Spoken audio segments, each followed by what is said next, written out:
Welcome everyone, it's Michael DeHaan from Care to Grow, and a part of the Women's Empowerment Series, Women Using Their Voice and Visibility. I'd like to welcome Friska Wirya here. How are you, Friska? I'm great. Thank you so much for having me. No, pleasure. I'm really interested to hear your story, again, how you've used your voice and visibility and some storytelling. And one thing that we connected some time ago, and one thing that you shared with me is that one, you're consulting about all things human-centered. So that's change and transformation. But the other thing that resonated with me was, actually gave me a bit of a laugh, was when you said, normally I'm the only one with high heels in the room. There's only one pair of high heels. Oh yes, I'm always the only stiletto in a room full of Stiletto. I knew I was going to get it wrong. That in itself intrigues me because, again, how you've used your voice and visibility, and you've worked with places like Newcrest and Worley Parsons, so you've worked with some big companies going in there around change and transformation, and there's a lot of, I'm assuming, ego in that. So I'd be really interested to learn a bit more about sort of that story. But to begin with, I'd like to learn more about you, Sure. about your So background, and so like you said, I help organizations and the people within them, obviously, more readily accept and thrive through change. Whatever that change could be. It could be a merger and acquisition. It could be a digital transformation. It could be the new GDPR policies that everyone needs to abide by now. So I've done that for nearly a decade and working for some of the biggest names in mining, engineering, and tech. So I used to lead change programs for up to 23,000 people across the continents. And that necessitates really good communication, influencing leadership skills, so you can develop rapport, trust, and relate to people from all cultures, all walks of life, and all professions. So where did you get that skill from? Because I said, a lot of women that we're sort of talking to, again, go into a room there and just feel a little bit uncomfortable, especially if it's all male. Yeah. Definitely male-dominated industry. So be interested in where you got that confidence from. It just took time, to be frank. And I had to learn that imitation is limitation, right? Often women need to, well, they're given the advice to be one of the boys, to blend in, but that doesn't really work. So until I started doing me and doing it well, that's when I started to get the traction. And I'm also a big believer in continuous improvement. So I may have the fancy pieces of paper, the MBA, the certifications, the undergrad degree and whatnot, but really it's the observation, it's learning about positive psychology, it's reading books, it's listening to podcasts, it's tapping into my trusted peer network to find out what has worked and what hasn't worked. So I'm always upskilling, because at the end of the day, the success or failure of a change happens one person at a time. And the strategy you may use to storytell or influence one person is going to be very different to the next. So it constantly keeps me on my toes. Wow.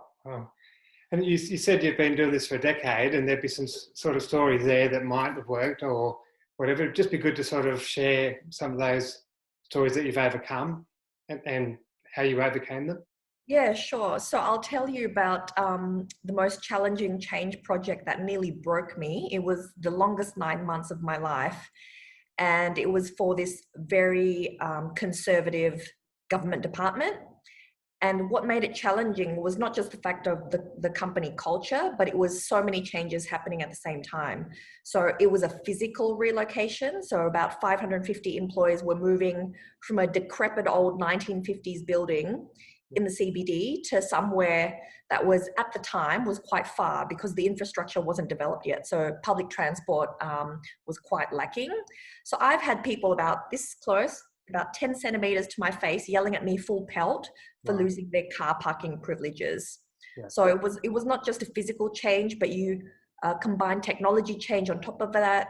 It was the third incoming CEO, and we were the fifth management consultant in the door. Wow. And so change had a bad rep. And so, very, very, very high resistance, a lot of distrust in management. And I thought, okay, how do I do this? How do I get creative? How do I kill multiple birds with one stone? And there was gossip flying around that, the new building is ugly. It'll take 2 hours to get there. You shouldn't take public transport. Trains aren't safe and then they're dirty. And so I wanted to smash those myths. So what I did was I had to get creative. I went to the new premises and I did a bit of recon. Because it was new, there was not many businesses there, but the ones that were very, very grateful that big businesses were coming. A lot of government departments were moving down there. It was very cost effective. And so I got everything I could for little to no budget. They were happy to provide coupons such as, discount coffees, discount dry cleaning. The local council donated calendars and mouse pads, things like that. So I created like a goodie bag like you would get at the Melbourne Royal Show or the Sydney Royal Show, wherever everybody's watching, you know what I'm talking about. And then I negotiated with the Public Transport Authority to get discounted travel cards. And I literally took people with me, 20 at a time, like a school teacher, taught them to use the train, got on the train, went there. And when we got there, the IT folk did a demonstration of the new computers they would be getting. The interior designer and the building facilities manager explained the security process. Long story short, it was a fully immersive experience. And when we got back to the old CBD office, the rumors were gone. They were saying things like, oh, the new building's so light and airy. It actually didn't take as long as I thought it would. And so, yeah, I had to do something really different. And I had to put in a lot of effort to get it across the line. Wow. And that sounds quite creative. And I just something I picked up when you first started there, which is that confrontation. So someone being that far from your face and whether you took that personally or how did you sort of overcome that? Was it a male that?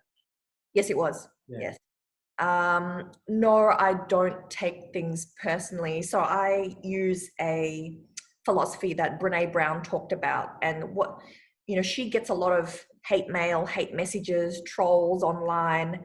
And she said to me, well, actually, sorry, she didn't say to me, she wrote in a book that what she does is she has a little tiny piece of paper and it has to be tiny, like maybe, 4 centimeters by 4 centimeters. And on that piece of paper, she writes down the names of the people that love her and she loves them. And those are the only opinions that matter. Wow. And so she carries that with her everywhere. So I have an equivalent of that, but digitally in my phone, Yeah. So that's that check-in. So when things are a bit tough or you go through something, that's a check-in. Yeah. Wow. Very empowering. And that's a good lesson for anyone. So thank you for sharing that. You're welcome. So I'd just like to sort of put it out there, a young woman sort of going into that sort of male-dominated industries that you've been in, looking to either create change or just use their voice and visibility to sort of work in that space and make a difference. What sort of advice would you give them? Find out who the influencers are and go out of your way to develop relationships with them. Find out what their goals are and their objectives. Develop ways on how you can support that, and that'll slowly but surely build a guiding coalition that will support you throughout your career. So you cannot succeed by yourself. You need advocates, you need people in your corner, and you need multiple, because one structural change could mean your key sponsor is wiped out or is gone, can no longer support you or give you those stretch opportunities. So it makes sense to don't just put your eggs in one basket. Yeah, no, that's a great advice. I appreciate that. And at the beginning, I was sort of leaning towards finding something about you personally, about either your upbringing or sort of what made you who you are now. So did you want to just share something personal? So just that connection piece? I think the key lesson for me is to don't let someone's outside, so what they project externally in a meeting or on social media, determine how you feel on the inside. So I used to feel really bad about myself because I was always looking at things that I didn't have. And when I say I didn't have, I mean family. I'm an only child. I lost both my parents at 2 weeks old. So I pretty much raised myself, and I always felt like the outsider looking on someone else's happy family unit. Yeah. But I realized that that's actually not true, because how you feel about yourself is what you carry for a lifetime. So pay attention to your self-talk. Wow, that's a very strong message. And thank you for sharing that story. You're welcome. I appreciate that. Yes, very heartfelt. So thank you for being a part of the series. One thing that I'm taking away is, as I said, that sort of resilience that you've got, that determination to get in there and be yourself and make the change, and being creative. I love that. I love the goodie bag. That's going to stick with me. same with the stilettos. So, and I think you've added so much value to this series, just getting women to actually just look at themselves and go, look inside and to be the best that you can be. And you can't always control what's going on the outside, in a sense. Yeah, correct. Good work. Well done. I'm so grateful for your time. Thanks, Michael. Thanks for having me. My pleasure. Bye.